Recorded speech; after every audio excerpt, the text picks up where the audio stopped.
Hello everyone, welcome to our YouTube channel devoted for civil services. तो उसी के आगे बढ़ते हैं। आज पढ़ते हैं प्राइम लेंडिंग रेट क्या होता है, यानी कि प्रधान ऋण दर किसे कहते हैं। तो शुरू में ये क्या था, ये जो कंसेप्ट था ये पहले इंडिया में था, फिलहाल अभी नहीं है, लेकिन समझ लीजिए ये पहले था इंडिया में, अभी फ़िलहाल नहीं है। ये होता क्या है कि ये वो ब्याज दर होता है, ऐसा ब्याज दर जिस पर एक बैंक अपने सर्वश्रेष्ठ ग्राहक को, अपने सर्वश्रेष्ठ ग्राहक को ऋण देती है। इसमें होता क्या है कि ऐसी ब्याज दर जिस पर बैंक अपने सर्वश्रेष्ठ ग्राहक को क्या देती है, ऋण देती है। अच्छा, अब सर्वश्रेष्ठ ग्राहक किस कहते किसको हैं? वो ग्राहक जिसने ऋण लेकर अदा करने में कभी भी कोई भी चूक ना की हो और उसका क्या रहा हो, एक स्वच्छ इतिहास रहा हो। स्वच्छ इतिहास रहा, उसने हेरा फेरी ना की हो, यानी कि पैसा लेके ऐसा ना हो, ऋण लेकर के चुकाया ना हो, ये चीज़ें कभी ना हो। और इनके ये जो ग्राहक होते हैं, ऐसा कब पॉसिबल होगा? अगर कोई बिजनेस है, कभी कम कभी ज़्यादा, मान के चलो बिजनेस ठप हो गया, तो फिर क्या होगा? वो लोन नहीं चुका पाएगा। तो ये जो ग्राहक होते हैं, इनकी जो आय का स्रोत होता है वो सुनिश्चित होता है। आय का स्रोत क्या होता है इनका? सुनिश्चित होता है, सुनिश्चित होता है। ठीक है। और यहाँ इस तरीके के ग्राहक को या तो सर्वश्रेष्ठ ग्राहक कह लीजिए, या फिर एक और नाम इनको दिया जाता है जिनका ऐसा स्वच्छ इतिहास होता है, उनको कहते हैं प्रधान ग्राहक भी कहते हैं। क्या कहते हैं? प्रधान ग्राहक भी इनको कहते हैं। ठीक है। तो बैंक या प्राइम कस्टमर भी कह सकते हैं इंग्लिश में। ठीक है। तो बैंक क्या चाहती थी कि जो हमारे प्रधान ग्राहक हैं इस टाइप के, तो ये बैंक उनके साथ हमेशा से जुड़े रहना चाहती है। किस लिए? क्योंकि इनकी, और क्या करती है बैंक, इनके लिए ब्याज दर भी कम करने की कोशिश करती है। क्यों? क्योंकि ये लोग पैसा वापस करने में कोई भी चूक नहीं करते। ठीक है। और अपने लाभ की क्षतिपूर्ति करने के लिए क्या करती थी, दूसरे ग्राहकों से ज़्यादा ब्याज दर ले लेती थी, ज़्यादा ब्याज ले लेती थी दूसरे ग्राहकों से। इनके लिए तो कम ब्याज दर भी रख लेती थी, और अपना लाभ बनाने के लिए क्या करती थी, दूसरे ग्राहक से ज़्यादा ऋण ले लेती थी, यानी कि ज़्यादा ब्याज ले लेती थी। तो ये जो ऐसी जो व्यवस्था थी, ये किस पे आधारित थी? भेदभाव। जाए दूर से देखने से लग रहा है कि भेदभाव दिख रहा है, यहाँ पे कुछ और ब्याज दर है और यहाँ पे कुछ और ब्याज दर है। तो आरबीआई ने किया क्या, पीएलआर को हटा दिया, इसकी व्यवस्था को ख़त्म कर दिया। इसकी व्यवस्था को ख़त्म करके, इसे पीएलआर भी कहते हैं, ध्यान दें, पीएलआर, प्राइम लेंडिंग रेट। तो इसकी पीएलआर को ख़त्म करके उसने क्या किया, एक नया कंसेप्ट लाया जिसे कहते हैं बेस रेट। बेस रेट, या इसको हिंदी में कहते हैं आधार दर। ठीक है। बेस रेट या आधार दर का कॉन्सेप्ट लेके आए। इसमें क्या है कि बेस रेट एक वो न्यूनतम ब्याज दर होती है कि इसके नीचे ऋण किसी को भी नहीं दिया जा सकता। बेस रेट वो न्यूनतम ब्याज दर है जिसके नीचे बैंक किसी भी ग्राहक को ऋण नहीं दे सकती है, किसी भी ग्राहक को ऋण नहीं दे सकती। ठीक है। दो एक्सेप्शन है, इसके अपवाद हैं, किनको छोड़ करके बेस रेट के नीचे नहीं दे सकती। वो जो छोड़ करके हैं, एक तो किसान है और दूसरा है बैंक के खुद के कर्मचारी, एंड बैंक के खुद के कर्मचारी, बैंक के खुद के कर्मचारी। तो इसमें क्या है कि बेस रेट वो न्यूनतम ब्याज दर है जिसके नीचे बैंक क्या करेगी, किसी भी ग्राहक को ऋण नहीं देगी, लेकिन दो लोगों को, सिवाय दो लोगों को छोड़कर, एक तो किसान और एक दूसरा बैंक के खुद के कर्मचारी। ठीक है। तो अब बेस रेट बैंक करती क्या है, जो बेस रेट है हमारा, बिहार है, इसको बिहार कर लो, जो बेस रेट है हमारा, इसको एडवांस में डिक्लेयर करती है बैंक। क्या करती है? इसे एडवांस में डिक्लेयर, और बैंक इसे हर महीने मॉडिफाई करती है, मतलब कर भी सकती है, और जनरली क्या है, होता ही है मॉडिफाई। ठीक है। और बैंक इसका खुलासा किसके माध्यम से करती है? मीडिया के माध्यम से करती है, और मीडिया के माध्यम से करती है, प्लस और क्या करती है, अपनी वेबसाइट पर भी जारी कर देती है कि इस महीने का बेस रेट ये रहेगा।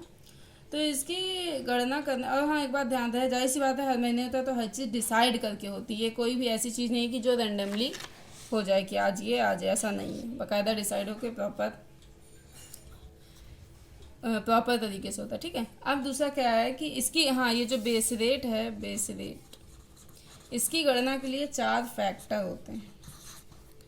वो 4 फैक्टर मैं भी आगे बताऊंगी, इससे पहले ये समझ लीजिए कि जब भी बैंक किसी को भी ऋण देती है, वो 4 फैक्टर भी बताऊंगी, जब भी बैंक किसी को भी ऋण देती है तो वो कहती क्या है कि बैंक जब मिनिमम रेट तय करेगी तो कम से कम कितना ब्याज दर होना चाहिए, ये बैंक 2 चीज़ों पर निर्भर करता है। बैंक के, मान के चलो, ऐसे समझो, मान के चलो बैंक ने किसी को ऋण दिया, ठीक है, तो जो रेट तय करेगी कितना हम रखें रेट, 5, 6, 10, 20, इस तरीके से कितना बैंक वो रखें ब्याज दर, तो ये चीज़ कैसे डिसाइड होगी, ये 2 चीज़ों पर निर्भर करेगी। ये चीज़ मैं बताना चाह रही हूँ।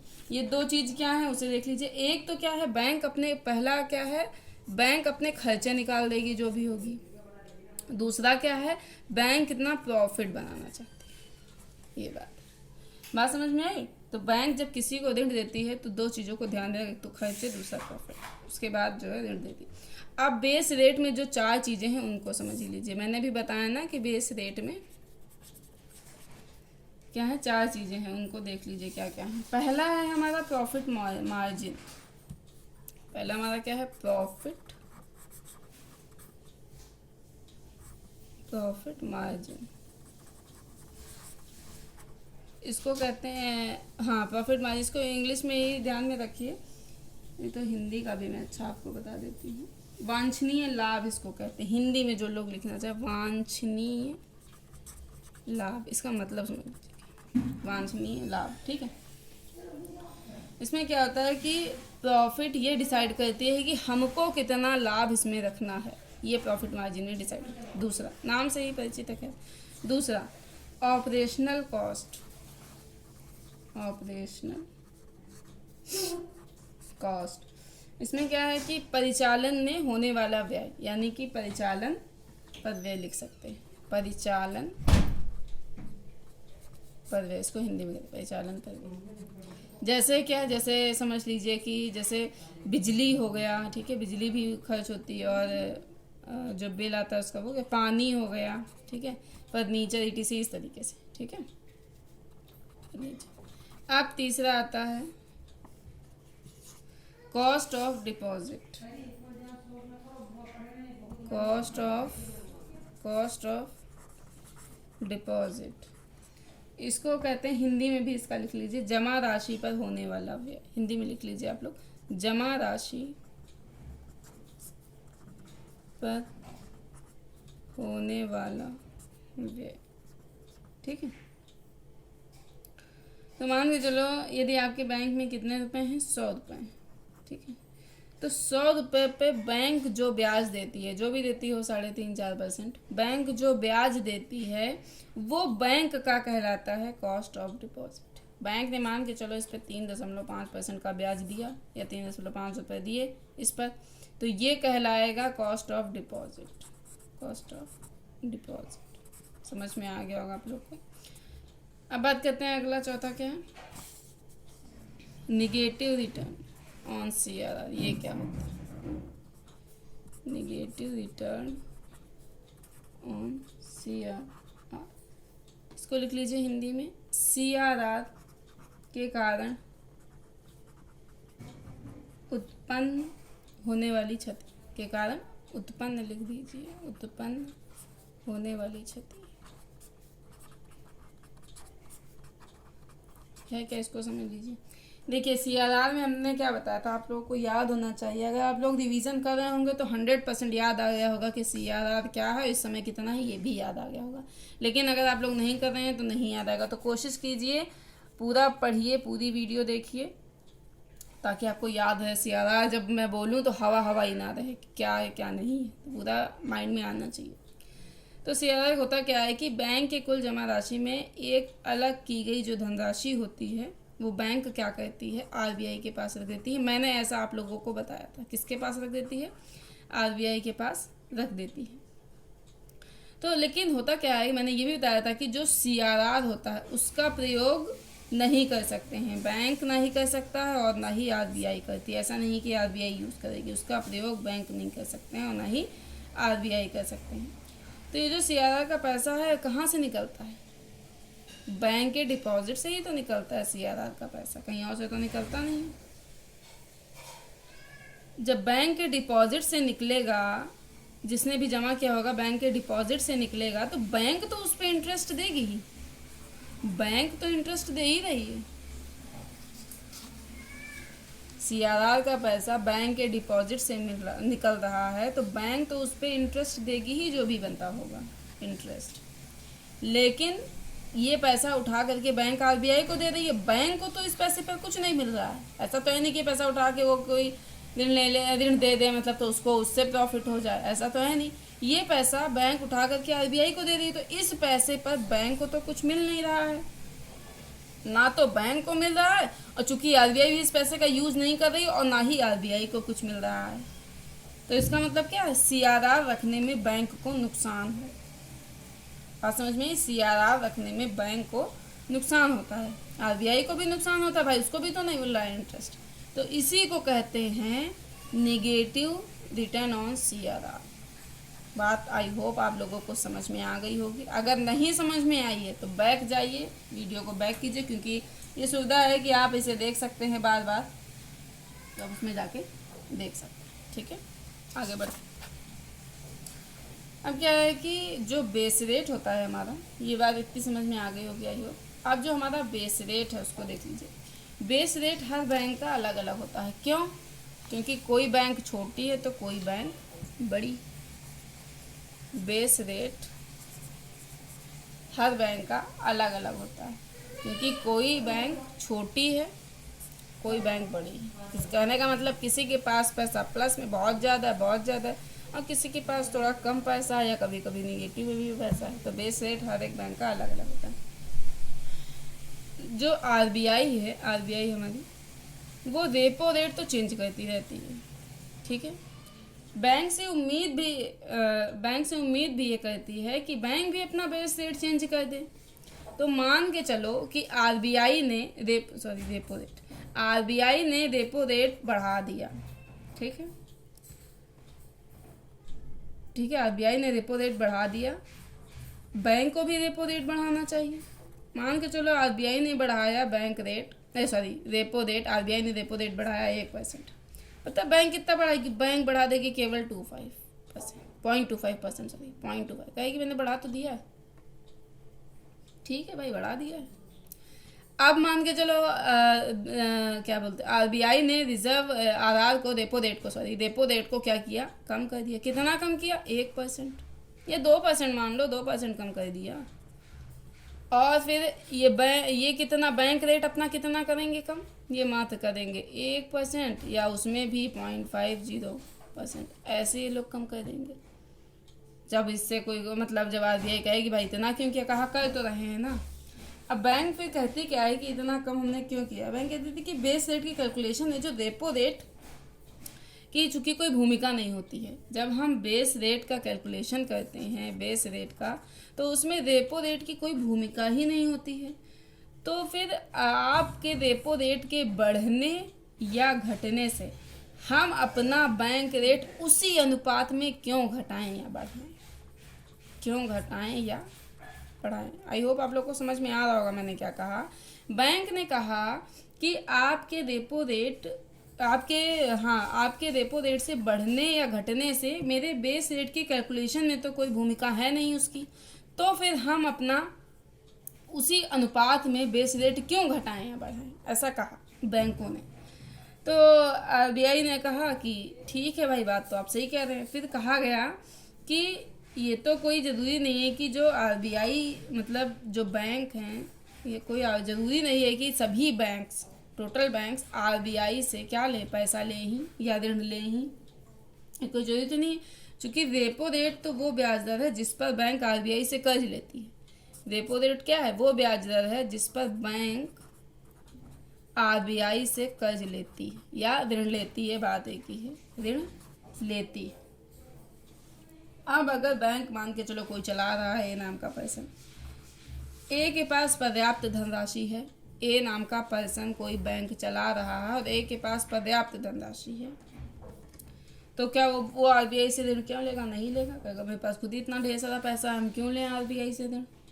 तो आरबीआई के हाँ, तो रेपो रेट के बढ़ने या घटने से आरबीआई पर कोई प्रभाव नहीं पड़ेगा भाई। जब पैसे नहीं लगे तो क्या प्रभाव पड़ेगा? तो अब आरबीआई ने कहा अच्छा ठीक है, तो फिर किया क्या आरबीआई ने 2016 से, आरबीआई ने किया 2016 से आरबीआई ने बेस रेट को ही ख़त्म कर दिया। कहा ठीक है, जब ऐसी बात है तो बेस रेट को ही हम ख़त्म कर देंगे, पूरी तरीके से इसको क्या कर दिया, ख़त्म कर दिया। और एक नया मैकेनिज्म इंट्रोड्यूस किया जिसका नाम था MCLR। इसका फुल फॉर्म लिख लीजिए आप लोग, मार्जिनल। देखिए मैं इंग्लिश में लिखती हूँ, आप लोग देख रहे होंगे हिंदी वाले भी। इंग्लिश के टर्म जानना बहुत ज़रूरी है, हिंदी वालों को मैं बता दूँ, क्योंकि बिना टर्म जाने आप जब एग्ज़ाम में बैठेंगे तो पेपर में पता, आप कभी देखिए सिविल सर्विसेज का पेपर, उसके जो ट्रांसलेशन होता है हिंदी में कुछ और ही दे देते हैं, कुछ और ही दे देते हैं ट्रांसलेशन। तो इसलिए मैं इंग्लिश में लिख देती हूँ, तो आप लोग इसको भी लिखिए। ऐसा नहीं है कि नहीं लिखेंगे, केवल हिंदी वाले लिखेंगे, कसम खा के बैठे हैं कि हिंदी के अलावा कुछ और नहीं लिखना है, ऐसा नहीं होना चाहिए। आप लोग इसको भी नोट डाउन करिए, तो बाद में आपको ये ज़रूर काम आएगा कि आपको जब इंग्लिश के टर्म भी याद रहेंगे तो हिंदी में नहीं समझ में आया तो आप इंग्लिश में भी देख लेंगे। खैर, marginal cost of fund based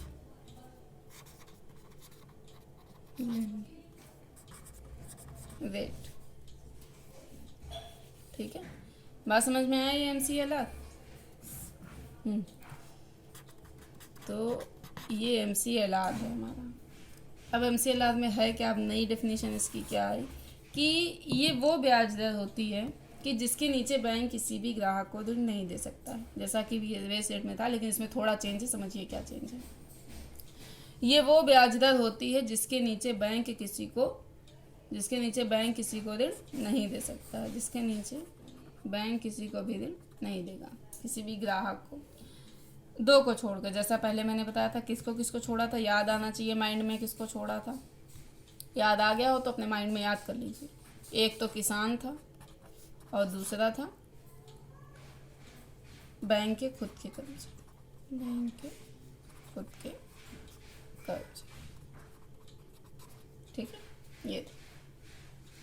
तो आरबीआई ने MCLR की गणना को बेस रेट की गणना की तरह रखा, इसी की तरह रखा। MCLR को किसकी तरह रखा, बेस रेट की गणना की तरह। लेकिन इसमें चेंज क्या किया, इसमें कॉस्ट ऑफ डिपॉजिट की तरह, याद आना चाहिए कॉस्ट ऑफ डिपॉजिट क्या है,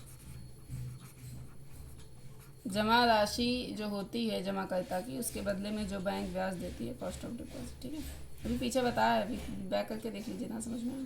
तो कॉस्ट ऑफ डिपॉजिट की जगह क्या रख दिया, marginal cost of deposit, marginal cost of deposit, समझ में आया। अब डिपॉजिट किसी भी तरह का हो सकता है, चाहे वो लोन, चाहे वो बैंक मतलब डिपॉजिट हो, फिर चाहे वो लोन हो। लोन कैसे होगा, जो आरबीआई से लेगी बैंक, वो लोन हो जाएगा। आरबीआई से जो बैंक लेगी वो लोन हो जाएगा। जो डिपॉजिट मान के चलो ये कोई बैंक, ठीक है, इसमें जमाकर्ता का पैसा है, यानी कि जमा राशि है, ठीक है, प्लस इसने जो लोन लिया आरबीआई से वो भी है, जो लोन लिया वो भी किससे लिया, आरबीआई से जो लिया वो भी इसमें पैसा है। और मान के चलो जो अदर जगह से आता है वो भी इसका पैसा है, औद्योगिक इकाई वगैरह से, ये सब चीज़ें, ठीक है। तो इतनी जगह से पैसा आ रहा है। अब होगा क्या कि जितना भी बैंक के पास पैसा फंड आया है, ठीक है, जब बैंक के पास डिपॉजिट आया तो बैंक ने उस पर क्या किया, इंटरेस्ट दिया। हमने जैसा अभी बताया आपको, जितना भी पैसा, चाहे कोई इसमें औद्योगिक इकाई पैसा जमा करे कि इतना पैसा, या वो ऋण ले तो भी, और आरबीआई ने अगर लोन दिया है तो भी इसके पास फिर किसी पर्सन का पर्सनली पैसा है वो भी, इस तरीके से मतलब कहीं से भी, बस कुल मिला के आप ये समझ लीजिए इसमें पैसा आ रहा हो किसी तरीके से, ठीक है। तो जितना भी पैसा आएगा बैंक उस पर क्या करेगी, इंटरेस्ट देगी, इंटरेस्ट देगी। तो जब बैंक ने आरबीआई से लोन लिया या अन्य किसी तरह से लिया तो उस पर भी बैंक ने क्या दिया, ब्याज दिया। बैंक तो ब्याज दे ही रही है, आरबीआई से मान के चलो बैंक ने पैसा लिया तो क्या ब्याज देगी, नहीं देगी, ब्याज तो दे ही रही है लगातार। तो ये जो फंड आ रहा है, जितना भी किसी भी तरीके से आ रहा हो, किसी भी प्रारूप में आ रहा हो, इसी को कहते हैं मार्जिनल कॉस्ट ऑफ फंड, ठीक है। तो बेस रेट में केवल क्या था, अब फर्क क्या हो गया, बेस रेट में केवल क्या था, डिपॉजिट को ध्यान में रखा जा रहा था। किसी भी तरीके के ऋण अगर लिया है बैंक ने उसको ध्यान में नहीं रखा जाता था, यही यहाँ पे चेंज हुआ। बेस रेट में क्या था, केवल डिपॉजिट को ही ध्यान में रखा जा रहा था, लेकिन एमसीएलआर में किसी भी तरीके का पैसा आए या उस फंड को प्राप्त करने में जो भी खर्च हो रहा हो, चाहे वो ब्याज के ही रूप में क्यों ना हो, ब्याज के ही रूप में क्यों ना हो, ऋण के रूप में पैसा आए, अगर किसी से ऋण लिया है तो उसको भी ब्याज देना पड़ेगा, फिर या जमा राशि के रूप में क्यों ना, सभी को इसको ध्यान में इसमें रखा गया, सबका ध्यान इसमें जो है रखा गया, ठीक है। अब उसके बाद में क्या है कि अगर बैंक क्या है, आरबीआई से ऋण ले रही है, रेपो रेट पर ब्याज दे रही है, बिल्कुल स्वाभाविक सी बात है, दे रही है। तो एमसीएलआर की गणना जब की जाएगी, जब एमसीएलआर की गणना की जाएगी, इसमें जो कॉस्ट ऑफ फंड है उसमें रेपो रेट की भूमिका है कि नहीं है, है कि नहीं है, बताइए आप लोग।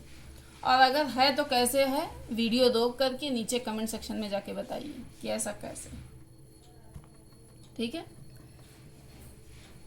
फिर होगा क्या कि आरबीआई ने इस तरह बैंक रेट को क्या कर दिया, रिप्लेस कर दिया, sorry bank sorry base rate को रिप्लेस कर दिया, बेस रेट को क्या कर दिया, रिप्लेस कर दिया। क्या रहा है, एमसीएलआर रहा है, जिसमें रेपो रेट की भी भूमिका है। तो आरबीआई जब रेपो रेट चेंज करे तो बैंक अपना ऐसे एमसीएलआर भी चेंज करे, ठीक है। अब ऐसा कॉन्सेप्ट आ गया पूरी तरीके से।